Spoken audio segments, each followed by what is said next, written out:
somewhat better jobs picture in front of him. Carl Jeffers says this could very well be the best week ever for the Obama administration. And with momentum on his side, his agenda is far from dead on arrival. So you think this is the trend that's his friend, right? Well, I think that certainly, Neil, it is, for the president, a most momentous time. And, you know, I've been thinking a lot about this.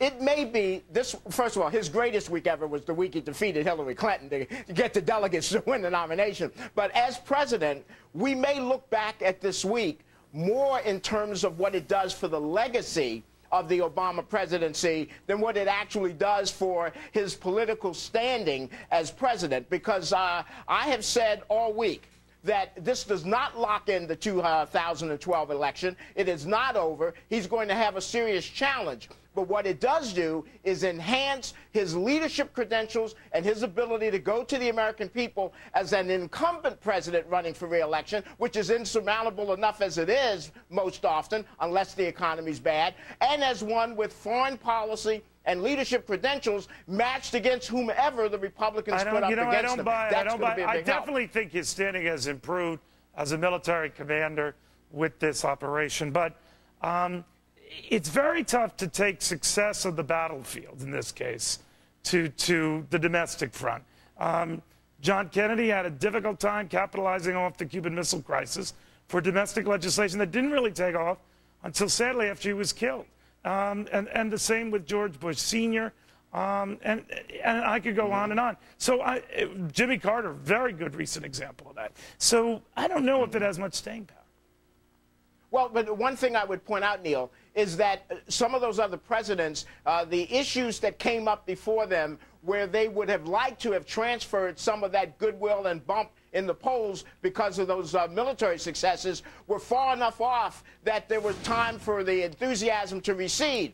This president has to deal almost immediately with the debt ceiling, with the continuing problems with the Republican agenda, So what are you saying? which is cuts. So what I'm saying is that this bump will, in fact, help him to sort of ward off the Republican challenge. This may not help him get his agenda passed, but it will help him to fight off and ward off what the Republican agenda is. That's actually a very good point. And at the very least, it slows the other guy's momentum. There's something to be said of that. Thank you, buddy. Good seeing you again. Thank you, Neil. I love that. That's actually a very good point, as it was a change of pace. Okay, well, Neil. I didn't mean That's it like great. that, but well, I did mean it like that. Carl Jeffers, thank you. They allow the American public to see bin Laden as they've seen him before, facing the camera, beard dyed black. But the video providing the most insight into a man once feared is of a gray-bearded bin Laden watching himself on TV. While he was dyeing his hair and trying to project a very masculine and virile leader of a terrorist movement, we are now able to show a rather graying old man sitting around watching TV reruns of himself. Political analyst and Huffington Post columnist Carl Jeffers. This is designed to lessen the enthusiasm of terrorists and those who would follow other terrorists, because they will see him in a light that is not as admirable. 3 short clips are outtakes showing the al-Qaeda leader practicing a speech. Another shows bin Laden in what the Pentagon says is an unreleased address to the American people. It was recorded last October or November. U.S. officials removed the audio out of concern his message would be spread from the grave. What we're getting now is what we doctored, essentially, and we edited. And so naturally, anything of any real national security interest or significance is not going to be put out there.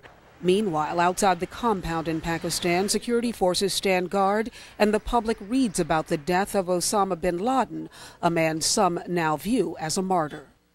Now, the information taken from bin Laden's compound has been described by some Pentagon officials as the single largest collection of senior terrorist material ever uncovered. I'm Tony Ginyard reporting live. Back to you in the studio, Robert. Tony, thank you for that. Where he's expected to say that we must raise the debt ceiling, let the government borrow more money. But will he push for spending cuts as a part of the deal? But if he's admitting it must be done, as he lost all leverage. Here to discuss are my freedom fighters, Fox Business reporter, and my colleague, Tracy Burns, Democratic strategist, Carl Jeffers, and Reason Magazine associate editor, Peter Suderman. Tracy, to you first. Do you expect the Republicans to cave on entitlement reform and to cave on not raising the debt ceiling and enter into some kind of a compromise with the president? Unfortunately, that seems to be the pattern. They should not, though. I think Wall Street wants the debt ceiling raised. As stupid as that sounds, Wall Street is very myopic. They're looking short term. Short term, it will help. I hope that they say we want budget reform, we want spending cuts along with raising the debt ceiling. Carl Jeffers, what can the president give the Republicans in return for them letting him dig the debt hole deeper? Well, I think that's a good way to phrase that question, Judge, because the other side of that is that they have to cave on both of those issues. So the reality is that the president has the leverage of not giving something. But could he, in order to try to appear as a compromising leader, I think the president might be able to offer a commitment that over the next 5 years, there will be a sort of graduated de-escalation of financial commitments, either through inflation and otherwise, that would see rises in Social Security and Medicaid, and he could reduce that commitment so that Republicans could feel as if they're really getting some reduction in the growth of the rate of spending over the next 2 years. Peter Suderman, the commitment isn't worth the paper that it's not written on, right?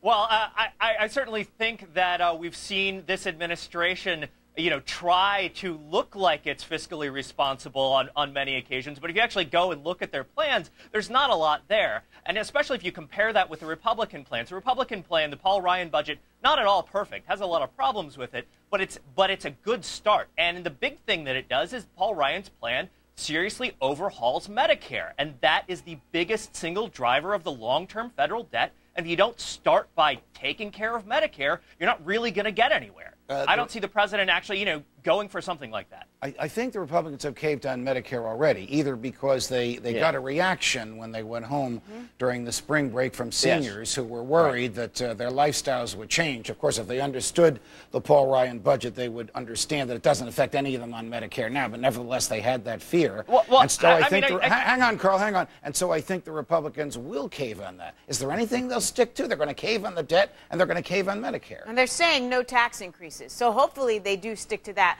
But, Judge, Social Security and Medicaid should not be off the table either. They shouldn't cave on any of it. Go ahead, Carl. I know you wanted to jump in on this. Will the president cave on taxes? Or does the president really want to raise taxes in a recession?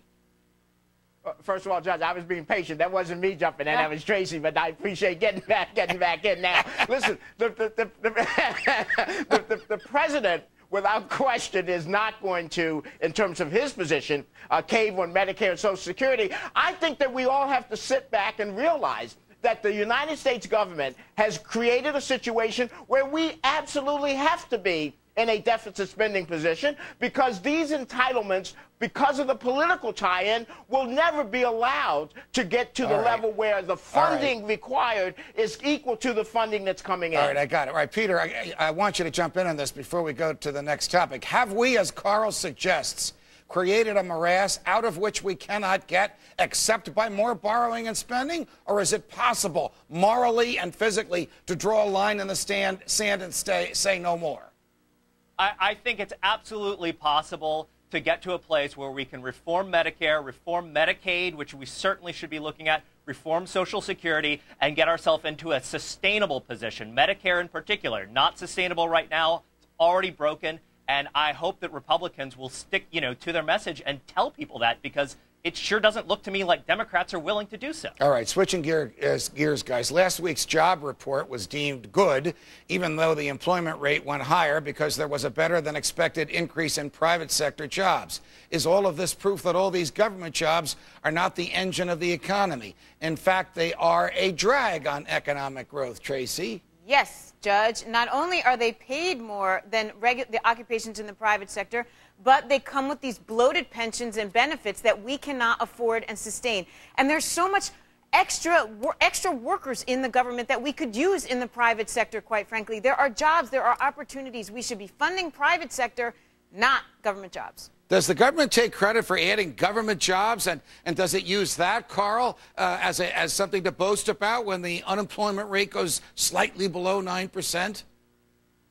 Well, certainly they do, because, and the reason they do is because the economists and the statisticians who track this, in fact, count those jobs as jobs that satisfy the unemployment or the employment growth. And as you recall, when we had all of those federal census workers hired just temporarily to track the census, those jobs were being counted, not just by the government, but by the economists as part of the employment level. But the fact is, those jobs, Judge, are important. The government jobs do not drive the economy. I agree with that conclusion, but they are an important part of creating an overall economy where at least people can look and compete for private sector jobs. Peter, the four of us all have employers, and the employers pay us income, and presumably we create wealth. The employers pay us less than they earn as a result of what we do. That doesn't happen with government jobs. In fact, with government jobs, it's the opposite. It's inconceivable for the government to produce wealth. All it can do is consume wealth. You just heard Carl Jeffer admit to that. Look, I think you have to look at the logic behind this, taken to its logical conclusion. If we thought that any and all government jobs added to true economic growth, then why not give every unemployed person a government job? It's absurd. It's obviously absurd. You're not going to do that. The fact is, we know that there are many government jobs that are not contributing anything, and as taxpayers, we should want a streamlined, efficient government. We should be wanting to pay for only the jobs that are actually contributing. And so this idea that we need to be keeping people on the dole, that we need to be keeping government employees salaried just to keep the employment numbers up because we're in a recession, that's crazy. But Judge, we wouldn't be seeing so many layoffs in the government sector if the government itself didn't realize it was so darn bloated.